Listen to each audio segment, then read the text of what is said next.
कैसे हैं आप लोग? सभी लोग पढ़ाई कर रहे हैं ना? तो आज हमारी क्लास है 7th क्लास की हिंदी ग्रामर की, जिसमें हम चैप्टर 5 पढ़ेंगे, जो कि है शब्द विचार। पहले हम भाषा के बारे में पढ़ चुके हैं, तो सबसे पहले हम देखेंगे कि शब्द क्या होता है। शब्द होता है वर्णों के सार्थक मेल को शब्द कहते हैं, जिसका कि कोई अर्थ होता है। तो शब्द जो होते हैं, किसी भी भाव को हम प्रकट करने के लिए शब्दों का प्रयोग करते हैं, भाषा बनाते हैं, तो वो शब्दों से मिलके ही भाषा बनती है। तो शब्द क्या है? वर्णों का सार्थक मेल है, जिसका कि कोई अर्थ हो। तो समझ में आया आपको? अब हम देखेंगे कि शब्द के भेद कितने प्रकार के होते हैं, कि शब्द किस किस प्रकार से बने हैं। तो शब्द के जो भेद हैं वो 4 प्रकार के हैं। सबसे पहले होता है अर्थ के आधार पर शब्द का भेद, फिर होता है उत्पत्ति के आधार पर या स्रोत के आधार पर शब्द के भेद, फिर आता है व्युत्पत्ति या रचना के आधार पर शब्द के भेद, और चौथे प्रकार के होते हैं प्रयोग के आधार पर शब्द के भेद। इनको हम आगे अलग अलग तरीके से ढंग से समझेंगे कि किस किस प्रकार से शब्द जो है बनते हैं।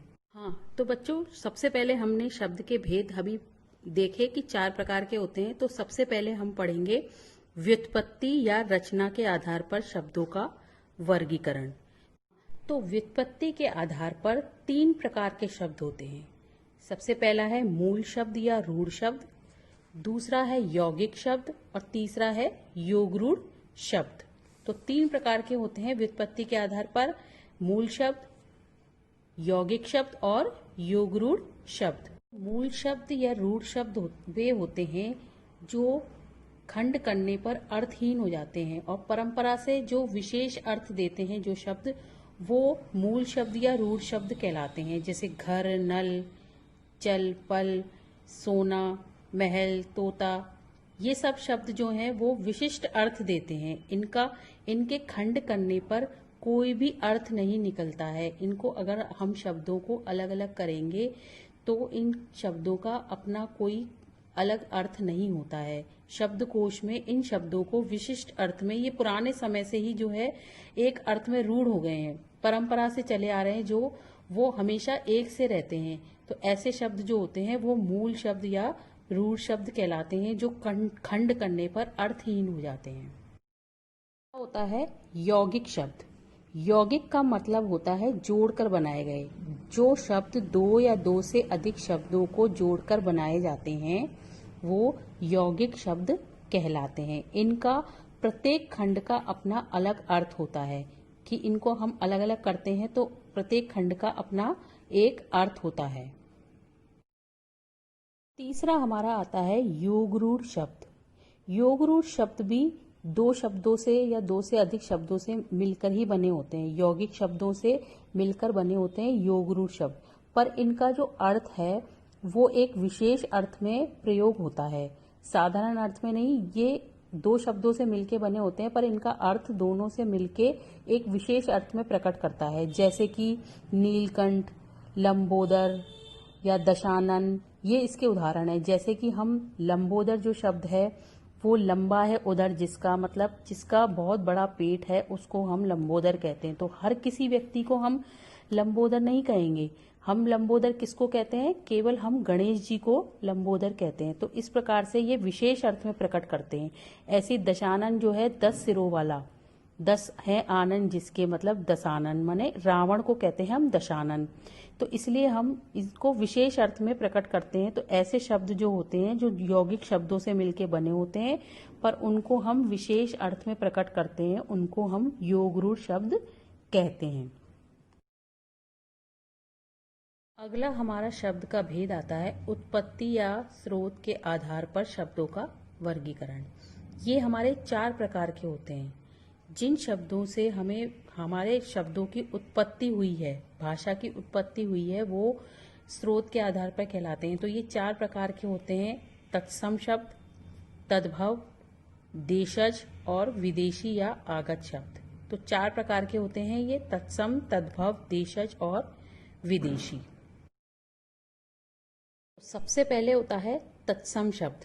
तत्सम शब्द वे शब्द हैं जो हिंदी में संस्कृत से वैसे की वैसे प्रयोग किए जाते हैं जैसा कि उनका स्वरूप होता है। मतलब बिना किसी बदलाव के संस्कृत भाषा से वैसे की वैसे हिंदी में प्रयोग किए जाते हैं, वो तत्सम शब्द कहलाते हैं। जैसे अग्नि, रात्रि, सत्य, स्वप्न, उच्च, धैर्य, ये सब शब्द जो हैं वो हिंदी में भी संस्कृत के शब्द जो है वो वैसे की वैसे ही यूज किए जाते हैं, प्रयोग किए जाते हैं, वो तत्सम शब्द कहलाते हैं।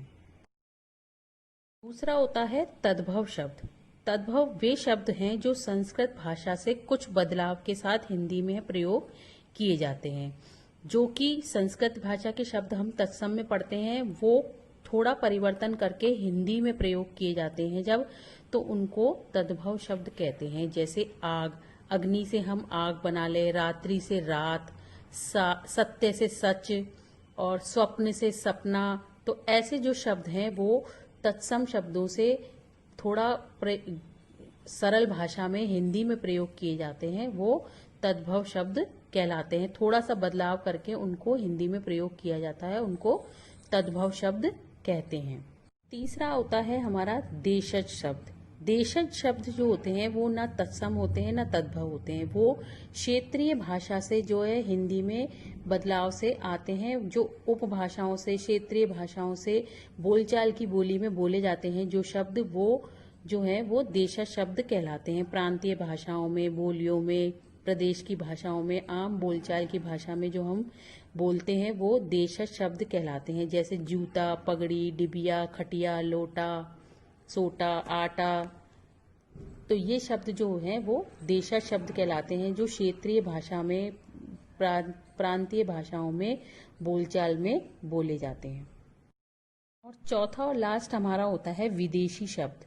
विदेशी शब्द हैं जो अन्य भाषाओं से हिंदी में प्रयोग किए जाते हैं, वो विदेशी शब्द कहलाते हैं। हिंदी के अलावा जो दूसरी भाषा के शब्द हैं अन्य भाषाओं के, जैसे अंग्रेजी, अरबी, तुर्की, फारसी, ये अरबी, फारसी, पुर्तगाली, तुर्की, ये सब जो शब्द हैं, रोमन, उर्दू, ये भाषा, अन्य भाषाओं के शब्द जब हिंदी में प्रयोग किए जाते हैं, कुछ शब्द ऐसे होते हैं जो अन्य भाषाओं से भी हमारे हिंदी में प्रयोग करते हैं, वो विदेशी भाषा के शब्द या आगत ध्वनियां कहलाती हैं। जैसे डॉक्टर, जैसे हम अलमारी बोलते हैं, अमीर, औरत, वकील, ये सब शब्द जो है, स्टेशन, स्कूल, अंग्रेजी भाषा के ये कुछ शब्द जो हिंदी में हम प्रयोग करते हैं, ये सब विदेशी भाषा के शब्द कहलाते हैं। तीसरा हमारा जो शब्द का भेद है वो है प्रयोग के आधार पर शब्दों का वर्गीकरण। तो वाक्य में जब हम शब्दों का प्रयोग करते हैं तो वो किन आधारों पे करते हैं, उसके आधार पर इसका वर्गीकरण किया जाता है। तो ये दो प्रकार के शब्द होते हैं, एक विकारी शब्द और एक अविकारी शब्द।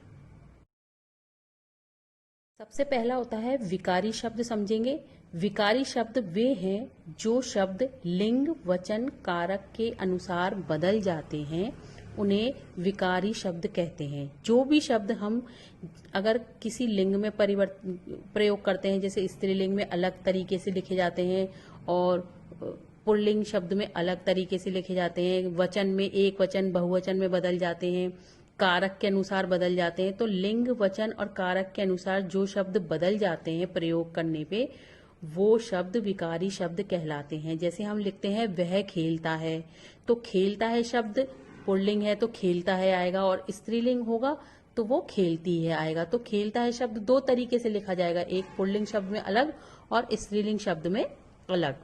तो इस प्रकार से लिंग, वचन, कारक के अनुसार ये बदल जाते हैं, वो विकारी शब्द कहलाते हैं। दूसरा होता है अविकारी शब्द। अविकारी शब्द वे शब्द हैं जो लिंग, वचन, कारक के अनुसार नहीं बदलते हैं।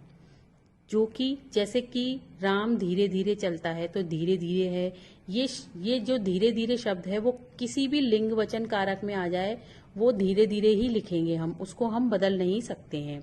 ऐसे ये शब्द कहलाते हैं जो क्रिया विशेषण है, संबंध बोधक है, समुच्चय बोधक है, विस्मय बोधक की है, ये अविकारी शब्द होते हैं। और जो विकारी शब्द होते हैं वो बदल जाते हैं, जैसे संज्ञा, सर्वनाम और क्रिया और विशेषण, ये विकारी शब्द होते हैं। तो दो प्रकार के हो गए, विकारी और अविकारी। अब चौथा और लास्ट हमारा जो अर्थ का भेद है वो है अर्थ। शब्द का भेद है वो है अर्थ के आधार पर शब्दों का वर्गीकरण, कि शब्दों के अर्थ जो जिस प्रकार से होते हैं उसी के आधार पे हम शब्दों का वर्गीकरण करते हैं। तो सबसे पहला इसमें आता है पर्यायवाची शब्द। जो समान अर्थ वाले शब्द होते हैं वो पर्यायवाची कहलाते हैं। विपरीत अर्थ वाले शब्द होते हैं वो विलोम शब्द कहलाते हैं। फिर जो होते हैं वाक्यांशों के लिए एक शब्द, माने एक वाक्य को लिख के हम ना लिख के एक शब्द में उसका अर्थ बता दें तो वो वाक्यांश के लिए एक शब्द हो गया। अनेकार्थ होते हैं जो एक से अधिक अर्थ देते हैं। एकार्थ होते हैं जो जिनका एक ही अर्थ होता है। एक से अधिक वाले अनेकार्थ, जो एक अर्थ देते हैं शब्द वो एकार्थ। तो ये सब जो शब्द हैं, ये सारे शब्द हैं वो अर्थ के आधार पर शब्दों का वर्गीकरण है। इन सभी को हम आगे के आपके चैप्टरों में अलग अलग जो आपके सारे चैप्टर आएंगे उनमें हम डिटेल से इनको समझेंगे। तो हम यहाँ पे अपना ये चैप्टर है जो यहाँ पे क्लोज करते हैं। तो हमने शब्दों का वर्गीकरण पढ़ा, इसमें 4 प्रकार के शब्द पढ़े, उत्पत्ति के आधार पर, अर्थ के आधार पर, व्युत्पत्ति के आधार पर और प्रयोग के आधार पर शब्दों का वर्गीकरण। तो आप लोगों को समझ में आया होगा। इसको आप अच्छी तरह से सुनिए, पढ़िए और देखिए।